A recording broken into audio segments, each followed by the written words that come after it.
ನಿಮ್ ಸಿಬ್ಬಂದಿ ಕರೀರಿ ಸರ್, ನಿಮ್ ಸಿಬ್ಬಂದಿ ಕರೀರಿ. ವೆಪನ್ ಎಲ್ಲ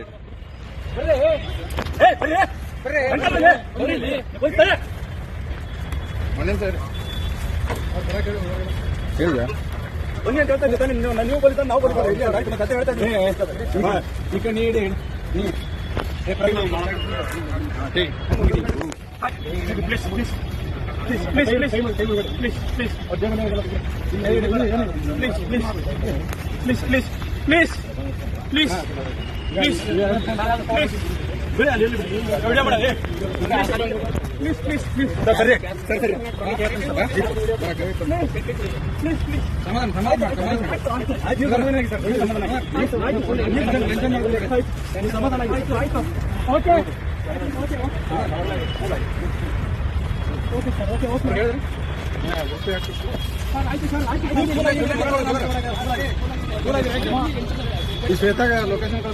ಅಮೌಂಟ್ ತೆಗಿಬೇಕು ಸರ್.